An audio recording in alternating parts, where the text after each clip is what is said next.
Welcome to this explainer. Today, we're diving into part 10 of a fantastic 10-part tutorial titled MLOps Strategic Guide for IT Professionals. This was put together by Virtualization Options LLC, which is a great technology research, education, and advisory organization based out of Colorado. Now, since this is the very final chapter of their extensive tutorial, we are focusing entirely on the culmination of this whole journey. We're talking about how IT professionals and IT management can actually take these concepts and implement them strategically at scale in their own environments. If you've ever faced the absolute headache of trying to transition a brilliant machine learning model from a researcher's laptop into a rock-solid, enterprise-grade production system, then you know exactly how painful that gap can be. So let's jump right in and look at exactly how we cross it.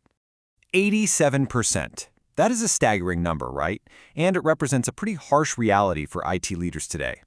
87% of machine learning models just fail to ever reach production. They get completely stuck in the lab. And this usually happens because the research environment looks absolutely nothing like the production environment.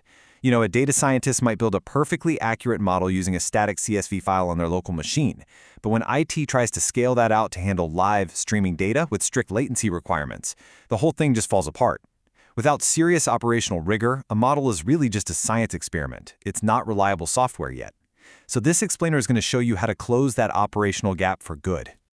To really frame the solution here, it helps to anchor it to something you likely already know inside and out, which is DevOps. Now, while DevOps uses automation and continuous integration to manage application code, MLOps is honestly a totally different beast. MLOps doesn't just manage code, it has to manage three distinct first-class moving targets: the code, the data, and the models themselves. And every single one of those components needs to be versioned, tested, and deployed with the exact same level of architectural rigor. To get us there, our agenda for today is split into 5 key areas. First up, the core pillars of MLOps. Second, automating the ML pipeline. Third, monitoring model degradation. Fourth, governance and team structure. And finally, number 5, your strategic roadmap. Let's kick things off with Section 1, the core pillars of MLOps, which fundamentally come down to people, processes, and platforms. The absolute first step here is understanding exactly where your organization sits right now on the MLOps maturity ladder. Most enterprises are starting down at level 0, which is entirely manual and notebook-driven. That means zero automation and zero versioning. So when a model breaks at level 0, a data scientist literally has to go in and manually untangle the mess, which is a huge waste of time. From there, organizations usually graduate to level 1, where they establish automated training pipelines and start tracking their experiments. But what we're really aiming for is the holy grail, level 2, which is full CI/CD for machine learning. At this level, any pipeline change automatically triggers retraining, evaluation, and deployment without a human even having to touch it. According to the source material, organizations that reach these mature practices deploy their models 6 times faster and cut their failure rates by up to 60%. That is a massive, game-changing operational win. Moving right along to Section 2, automating the ML pipeline. This is all about end-to-end automation. A mature ML pipeline is broken down into these distinct, fully automated stages: data ingest, feature engineering, model training, model evaluation, and model packaging.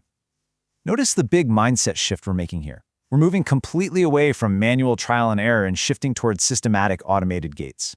Take feature engineering, for example. In this automated context, you're systematically converting raw text or timestamps into usable numerical formats the exact same way every single time. At the ingest stage, automated data validation actually blocks corrupt inputs before they have a chance to poison your model. And at the evaluation stage, if a model fails to meet your business performance thresholds, it's automatically blocked from advancing. Implementing this level of strict automation compresses your cycle times from weeks down to literally just hours. Now, for IT management, picking the right platform to actually handle all this orchestration is a crucial foundational decision. And the leading managed pipeline services vary quite a bit across the major cloud vendors. If you look at AWS SageMaker pipelines, they offer incredible deep integration with built-in logging, which makes it a natural fit if your data lake is already living in S3. Then you have Azure ML pipelines, which are highly DevOps native and support hybrid deployments, absolutely perfect for Microsoft-centric environments. And finally, Google Vertex AI is built on Kubeflow and offers really seamless BigQuery integration, which is great for organizations heavily prioritizing Google's analytics suite. Ultimately, choosing the right one is all about leveraging your existing cloud footprint so you can maximize those built-in integrations. Digging a bit deeper into this automated architecture, One of the most vital components is the feature store, specifically utilizing what's called a dual storage architecture. Basically, you have an offline store, think of a data warehouse optimized for heavy, batch training, and an online store like Redis, which is optimized for super low latency real-time inference. But here is the really critical architectural advantage. Both of these stores are served from a single feature definition. That guarantees absolute consistency between the historical data you used for training and the live data flowing through production. It completely eliminates what we call architectural skew, effectively putting an end to that classic, agonizing scenario where a model works flawlessly on a developer's machine but totally bombs in production. Okay, so once your models are trained, they actually need to be deployed safely. In a mature, Level 2 setup, a simple code commit kicks off a complete CI/CD sequence. Step 1 is continuous integration, which automatically tests your feature logic and data schemas. This means running tests to ensure things like null values or crazy outliers aren't going to break the build downstream. Step 2 is continuous delivery, where those newly validated models are packaged into immutable Docker containers and pushed securely to a registry. And finally, Step 3 is the actual deployment into production, utilizing advanced release strategies to mitigate your risk. And speaking of mitigating risk, IT teams have to constantly balance risk versus speed in production, right? These 3 deployment strategies are basically your toolkit for doing exactly that. Blue/green deployment offers a zero downtime swap with an instant rollback option, making it your go-to for low-risk updates. Canary deployments are a bit different. They shift traffic gradually. So imagine rolling out a brand new recommendation algorithm to just 5% of your users first. If the metrics hold up, you expand it. If things degrade, it just automatically rolls back. Then there's shadow deployment, which is a really fascinating approach for your highest risk models. The new model runs totally in parallel, processing live traffic to validate its performance, but it doesn't actually serve any predictions to the end users. It is literally the ultimate safe validation environment. Now, as these models are moving through these rigorous deployment phases, they have to be meticulously tracked. Every single production model needs a version catalog with a complete audit trail, which we call a model registry. Think of this as the ultimate source of truth for all your ML assets. Utilizing a strict 4-stage lifecycle, none, staging, production, and archived, ensures total bulletproof traceability. And archiving is particularly crucial here. If regulators ever show up to audit a past automated decision, you have to be able to pull exactly which version of the model, which code, and which data was running on that specific date to prove compliance. This brings us nicely to Section 3, monitoring model degradation, or how we actually handle model drift in the real world. Because getting a model into production is really just the starting line. The reality of production environments is that, over time, your models will inevitably degrade. It's just a fact. The first silent killer of model performance is called data drift. This happens when your live input distributions start to drift away from the baselines the model was originally trained on. Imagine your customer demographics naturally shifting over a few months, or a physical hardware sensor slightly changing its calibration just from standard wear and tear. This corrupts the inputs completely silently. Your standard IT infrastructure alerts, like a CPU or memory spike, they won't catch this at all. You need specialized statistical monitoring checking the actual distribution of the data itself, not just basic binary up or down server states. The second massive issue you'll face is concept drift. This is when the fundamental, underlying relationship between your inputs and outputs changes in the real world. A classic example is financial fraud. The patterns of fraudulent behavior evolve incredibly fast as bad actors actively try to bypass your current security measures. So the model might be processing the data perfectly fine, but its core logic is suddenly obsolete. To detect concept drift, you urgently need ground truth feedback loops built directly into your pipeline.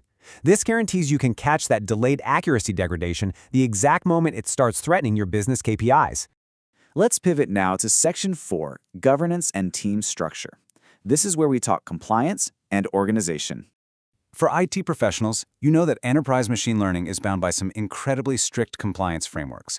Under GDPR, users literally have a right to an explanation for any automated decisions made about them. In healthcare, HIPAA mandates extremely strict handling of protected health information. Over in finance, there's SR 11.7, which is a highly specific Federal Reserve banking regulation dictating rigorous model risk management.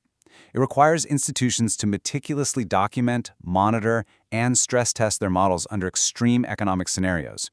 To even begin to meet these massive regulatory burdens, you absolutely have to enforce mandatory IT security controls from day one. That means enforcing least privilege identity and access management on all your models and ensuring robust encryption both at rest and in transit. And to actually execute on all these technical and governance requirements, your organizational structure is totally critical. The source materials strongly recommends adopting a hybrid team model. In the past, companies tried these fully siloed teams, where data scientists basically threw their finished models over a metaphorical wall to a separate IT ops team. And that fails almost every time, because the ops team just lacks the context to fix the model when it inevitably breaks. In a hybrid setup, however, a central platform team provides the standardized MLOps tooling and infrastructure, while your actual MLOps engineers are embedded directly within the individual product teams. This perfectly balances that centralized governance you need with the fast, business-aligned iteration that your product teams demand. Which brings us to our final section, number 5, your strategic roadmap for actually executing all of this. Here is your step-by-step execution blueprint for IT management. In month 1, your entire focus is platform selection, evaluating whether you want to build this using open-source tools or buy into a managed cloud platform. Moving into months 2 and 3, you want to pilot MLOps with a single high-value use case. Keep it contained to validate your tooling before you try to expand. In months 4 through 6, take the lessons from that pilot to standardize your templates and scale them out across all your teams. And then, from month 7 onward, it is all about operations. This is where you intensely measure crucial metrics, especially your mean time to detect model degradation. NTT is really the ultimate metric for an IT manager because it definitively proves whether your operational rigor is actually working to catch failures before they ever impact the end user. To wrap things up, I want to leave you with this provocative, long-term vision taken directly from the text. The ultimate goal here isn't just basic automation, it is a fully automated, self-healing system. We're talking about a world where data drift automatically triggers retraining, which then triggers a fresh evaluation, and ultimately triggers a brand new deployment, all seamlessly, with humans only needing to step in for high-risk strategic decisions. It's a truly fascinating future for enterprise architecture. So the final question you need to ask yourself today is this: is your current IT infrastructure ready to support that future? Thank you so much for joining me for this explainer. Keep learning, and I'll see you next time.